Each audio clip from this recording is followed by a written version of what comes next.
হাঙ্গেরির তিহানি থেকে আমরা বুদাপেস্টে গিয়েছিলাম। বুদাপেস্ট হচ্ছে হাঙ্গেরির রাজধানী। আমরা সারা দিন এই রাজধানীটি ঘুরে ঘুরে দেখব। নদী দেখতে পাচ্ছেন, এই নদীটির নাম হচ্ছে দানিউব নদী। এই নদীর উপরই একটি চেইন ব্রিজ আছে, তার উপর থেকে আমরা বুদা ক্যাসেলটি দেখতে পাচ্ছি। পাহাড়ের উপরে এই ক্যাসেলটি একটি রত্ন হিসেবে গড়ে তুলেছিলেন। তাছাড়া এখানে আছে ম্যাথিয়াস চার্চ। ম্যাথিয়া চার্চের অপূর্ব সুন্দর দৃশ্যটি আমরা পেস্ট থেকে অবলোকন করলাম।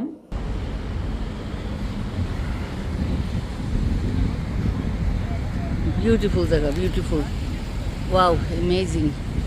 এই হাঙ্গেরি সম্পর্কে অনেক গল্পই শুনেছিলাম, আর যাকে বলেছি যে হাঙ্গেরি যাব, তারাই বলেছিল যে দেশটি অনেক সুন্দর। আর তাই আজ আমার খুবই ভালো লাগছে এমন একটি সুন্দর দেশে আসতে পেরে। খুব ভালো লাগছে, আসলেই অপূর্ব সুন্দর এই দেশ। এই দেশে আসার আগে আমি মনে করতাম বুদাপেস্ট একটি শব্দ, একটি দেশ। কিন্তু আমাদের ট্যুরিস্ট গাইড এই দেশটি সম্পর্কে বা এই জায়গাটি সম্পর্কে একটি সুন্দর গল্প বলেছিলেন। এখানকার প্রচলিত গল্প, বুদা আর পেস্ট দুটি এক জায়গা নয়, দুটি আলাদা আলাদা জায়গা। তো তারা এইভাবেই গল্পটি বলতেন যে বুদা হচ্ছে ছেলে আর পেস্ট হচ্ছে মেয়ে। কারণ হচ্ছে বুদা শহরটি পুরাতন, সেখানকার দালান কোঠা, এখানকার সবকিছুই বহু পুরাতন যুগে, প্রাচীন কালের। আর এই পেস্ট, আমরা যেখানে এখন দাঁড়িয়ে আছি, এই পেস্টটি হচ্ছে নতুন এরিয়া, নতুন, অত্যাধুনিক, তাই একে মেয়ে বলে সম্বোধন করা হচ্ছে। তারপর যখন এই দুটি শহরকে কেন্দ্র করে একটি রাজধানী করা হলো বুদাপেস্ট, এই রাজধানীটি এই দুটি শহরকে চেইন ব্রিজ দ্বারা সংযুক্ত করা হলো।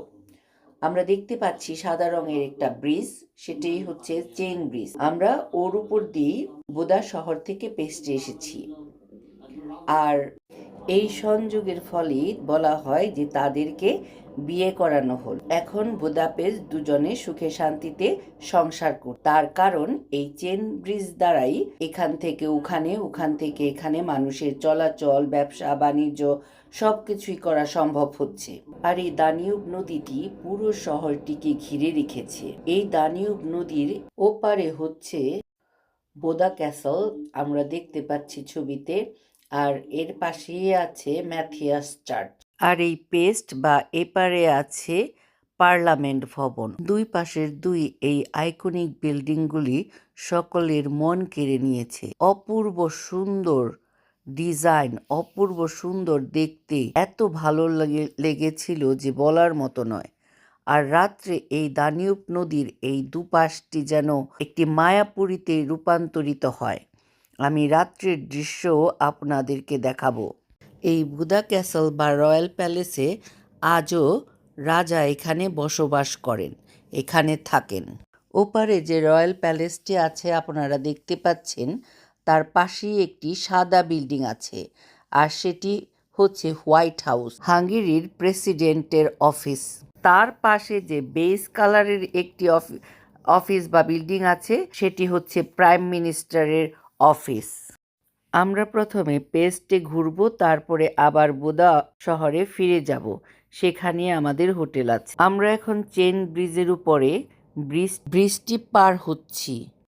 নদীর দুই পাশের এই মনোরম স্থান, ঐতিহাসিক বিল্ডিং, স্থাপত্য, এই সবই ইউনেস্কো বিশ্ব ঐতিহ্যবাহী স্থান হিসেবে মনোনীত হয়েছে। এখন আমরা এসে যাব ব্রিজের এপারে হলো বুদা, ওপারে হলো পেস্ট। দুইটা মিলে হচ্ছে বুদাপেস্ট, একটা শহর না, দুইটা শহর।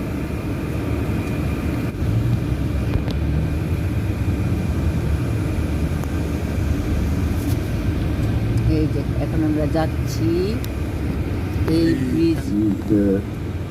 figure of Saint Gerard here on the right and আমরা at এখন the যাব foot of the sand is the small waterfall. This is the Kotar citadel waterfall. here. গবেষণা মনে করছি এই যে আমরা এখন ওই পাশে Which যাচ্ছি St. Gerard's Oh, the- monument is. This is the citadel here. The Hello, citadel because Buddha it is a are fortress best built on divided the for- top of it. এই bridge This দিয়ে is where বোধা the and best monument of the lady with the palm tree stands.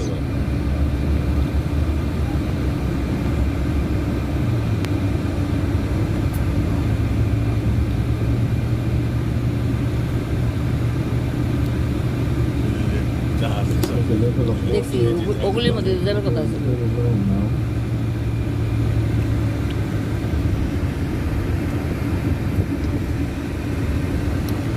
As Akos mentioned, that Pesh was devastated by the floods several times. Eventually, in the 19th এই জায়গাটি দিয়েই আমরা আবার এই bridge পার হয়ে পেস্টে থেকে বোদা শহরে যাচ্ছি। এখন সন্ধ্যা হয়ে গেছে, তাই ভিডিওটিও তেমন অন্ধকার উঠছে। এই দানিউব নদীতে অনেক ক্রুজ চলাচল করে। কিছু আছে ডিনার ক্রুজ, কিছু আছে এমনি ক্রুজ, পুরো এলাকাটা ঘুরিয়ে দেখায়। আমাদেরই এমন একটা ক্রুজে যাবার কথা ছিল, কিন্তু সেটা চেঞ্জ করে তারা আমাদের একটা ঐতিহ্যবাহী প্রাচীন হাঙ্গেরিয়ান স্টাইলের একটা রেস্টুরেন্টে নিয়ে গিয়েছিল। সেটাও খুব ভালো লেগেছে, তবে ক্রুজে ভ্রমণ করতে পারলে হয়তো বা আরও ভালো লাগে। এই যে রাত্রিবেলা কি সুন্দর লাগে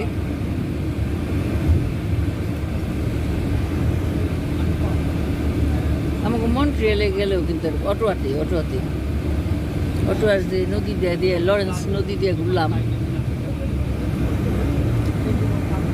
কি গাও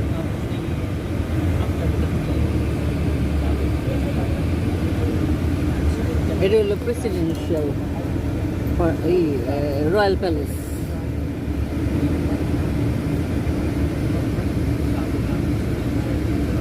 রয়্যাল প্যালেস এই জায়গাগুলো ওখানে আন্ডার কন্ট্রাকশন বেলা আছে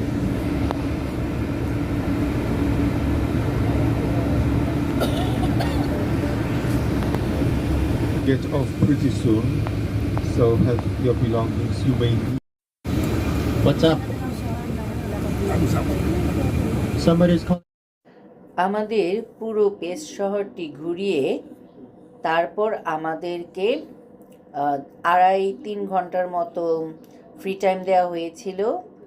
আমি আর শ্যামল বেশিরভাগ সময় এই নদীর তীরেই ছিলাম। এখানকার অনেক সুন্দর সুন্দর জায়গায় আমরা ভ্রমণ করেছি। একটি ফোয়ারাতে ভ্রমণ করেছি, সেখানে আমরা খাওয়া দাওয়া করেছি। অনেক সুন্দর এই শহরটি, পুরো শহরটি খুব সুন্দর, খুব ভালো লেগেছে। এখানে আমরা অনেকটা সময় এক্সপেন্ড করেছি। আমরা এলাম ওই জায়গা থেকে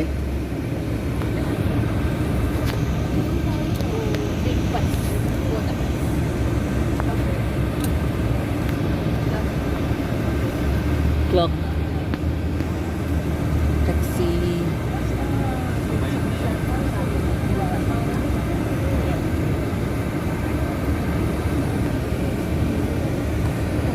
একেরে মনে হয় না দেহ একটা সিনারি হ্যাঁ কি বিল্ডিং কি এক একটাই রে ভাই হ্যাঁ এটা একটা চার্চ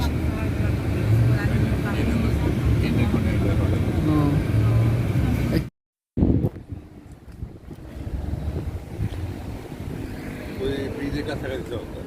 না এত দূরে গেলে বাদে কয়টা বাজি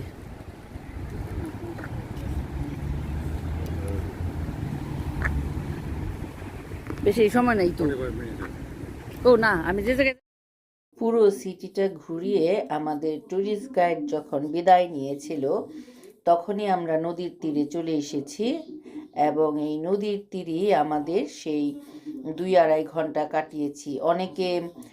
বেশিরভাগ মানুষই গিয়েছে রেস্তোরাঁতে সিটির ভেতরে, কিন্তু আমার আর শ্যামলের মূলত আমাদের নদী দেখতেই ভালো লাগে। আমরা নদীমাতৃক দেশের মেয়ে, নদীমাতৃক দেশের মানুষ, তাই নদী, সেই ব্রিজ, শ্যামল তো সেই ব্রিজের উপরে যেতে চেয়েছিল, কিন্তু এখান থেকে অনেকটা দূর সেই ব্রিজ, তাই আমি না করেছি ওকে। পেস্ট থেকে বোদা শহরে যাবার সময় এই ব্রিজ দিয়ে যাবার একদম শেষ মাথায় একটি স্ট্যাচু আছে, আর এই পাহাড়টিকে বলা হয় গেলার্ড হিল। আর সেখানে একটি স্ট্যাচু আছে, সাধু গেলার্ডের স্ট্যাচু।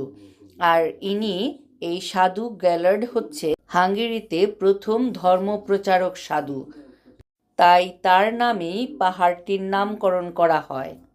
তিনি এখানে বিদ্রোহের সময় পৌতলিকদের দ্বারা নিহত হয়েছিলেন। এই গেলার্ড হিল থেকে বুদাপেস্টের সুন্দর একটা প্যানোরামিক ভিউ দেখা যায়। নদীর দুপাশের সৌন্দর্যতা মুগ্ধ নয়নে শুধু দেখতে ইচ্ছে করে এই পাহাড়ের চূড়া থেকে। বুদাপেস্টের ইতিহাসে পাহাড়ের গুরুত্বপূর্ণ ভূমিকার কারণে 1987 সালে ইউনেস্কো বিশ্ব ঐতিহ্য স্থান হিসেবে তালিকাভুক্ত করা হয়েছে। এই গেলার্ড হিল উপাধিটি বুদা ক্যাসল এবং আন্দ্রেসি এভিনিউর সাথে ভাগ করে নিয়েছে। 18 শতকে এই পাহাড়ে দ্রাক্ষাক্ষেত্রের একটি কেন্দ্রীয় ভূমিকা ছিল বলে এই বুদা শহরটিতে মদ তৈরির জন্য একটি গুরুত্বপূর্ণ কেন্দ্রে পরিণত হয়েছিল। গিলার্ড পাহাড়ের চূড়ায় আছে সিটাডেল সিটি আর লিবার্টি স্ট্যাচু। লিবার্টি মনুমেন্টটি বুদাপেস্টের প্রায় সর্বত্র থেকেই দেখা যায়, এতটা উঁচুতে এটি নির্মিত। দ্বিতীয় বিশ্বযুদ্ধের শেষে নাৎসি শাসন থেকে হাঙ্গেরির মুক্তির জন্য এটি একটি অনুস্মারক। 1947 সালে এটা সিটাডেলে স্থাপিত হয়েছিল। লিবার্টি স্ট্যাচুর মহিলার মাথায় একটি তালপত্র রয়েছে, এটি হলো বিজয় ও সাফল্যতার প্রতীক। 5 মিনিট থামাইলো।